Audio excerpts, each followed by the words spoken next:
it seems to be that the benefits that we see of caffeine when it comes to cognition disappear with habitual usage, and actually adding more doesn't change it. That first coffee that feels so good is taking us sort of, instead of going from 0 to 1, it's taking us from -1 to 0. It's removing the kind of withdrawal symptom almost and bringing us back to a kind of level of like, okay, I'm here now. And so if you really, really want maximum benefit from caffeine, be it cognition or sports or anything else, then actually having a period without coffee beforehand will give you the sort of greatest benefit afterwards.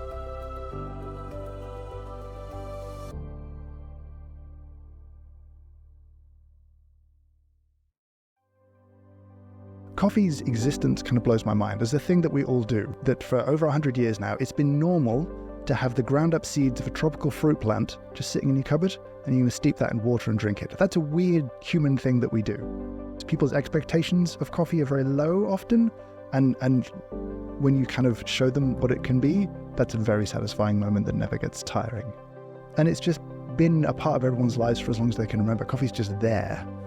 But it turns out in sort of the last 20 years, we've had this boom of specialty coffee where we've kind of showcased how interesting it can be. It's not just this commoditized thing.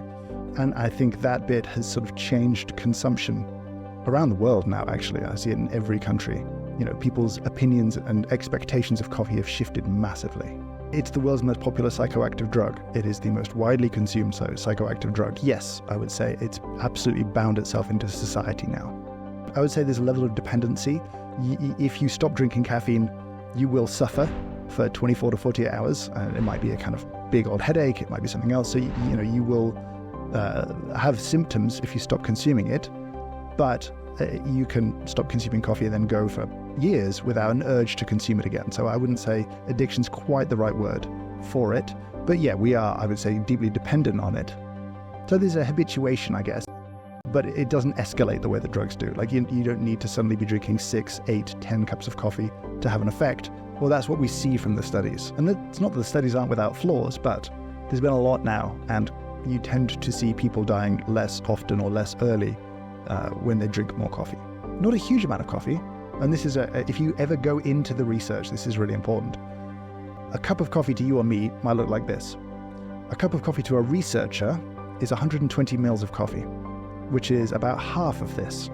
So you'll see loads of studies say 3 cups of coffee is when you see these benefits. That's not a liter of coffee. That's more like 300 to 400 mils total a day of, say, filter coffee, or 1 or 2 or 3 espressos, single espressos. So the definition of a cup from all these studies is really confusing and problematic, and I think encourages excess coffee consumption. But yeah, 3 cups of coffee for heart disease, for all sorts of things is seen to be associated with improvement in outcome.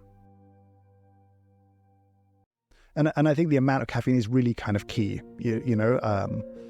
You might have something with, say, 100 milligrams of caffeine. That's a pretty acceptable dose. You might find that in a single espresso or in, say, a small cup of filter coffee. If you take a pre-workout, that's often 300 milligrams of caffeine. And so there's all these ways that we can consume caffeine quite easily. Coca-Cola is pretty low. I think like 50, 60 milligrams of caffeine in a can or a bottle of Coca-Cola.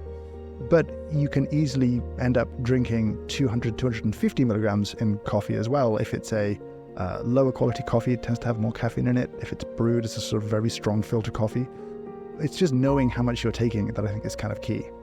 I think the lethal dose of caffeine is really pretty high. A few people have got there, sadly, but it's a huge amount of coffee. It's usually done with like pills or other sort of forms of caffeine consumption. To do it with just cups of coffee is like, I think 50 or 60 cups of coffee at a very short time frame. If someone suffers with anxiety, cutting out caffeine would be something to test and to see if there's benefits to cutting caffeine out.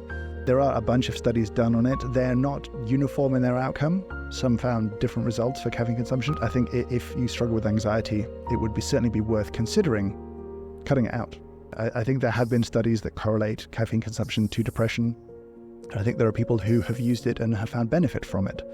Again, it's one of those ones where I just wouldn't blindly consume caffeine assuming a benefit to mental health. If I have mental health challenges, I think it's a place to check.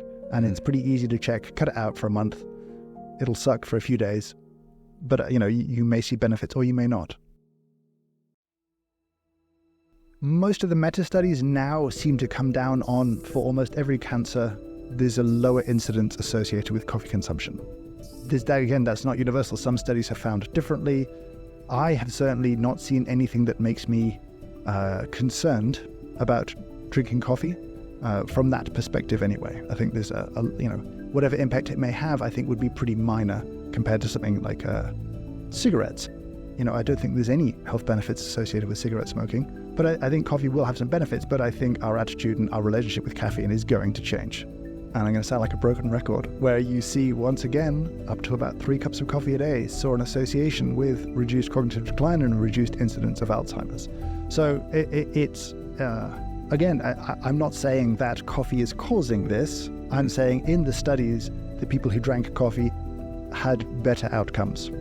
But you can't just say because they drank coffee.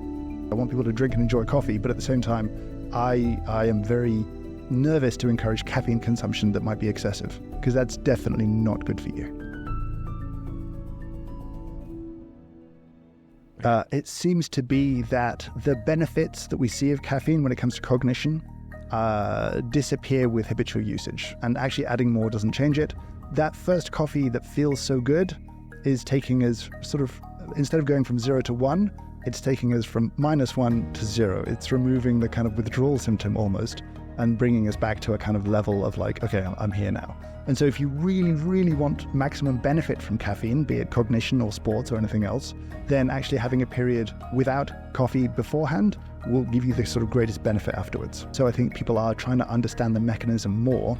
I think more and more people are talking about the importance of sleep. And it's really easy to get into a cycle with caffeine of drinking too much coffee in the day, you have poor quality sleep, you're tired the next day. I'll fix that with more caffeine, which will give you lower quality sleep at night. And that cycle can go on and on and on. That's a bad thing. Basically, I would say that's to be avoided. So I'm pro cutting off caffeine early if you suffer with it in any way, because caffeine has about a 5-hour half-life. Even 10 hours after you drank a cup of coffee, there's still a decent amount floating around in your system, enough that might, delay onset of sleep or reduce the quality of your sleep.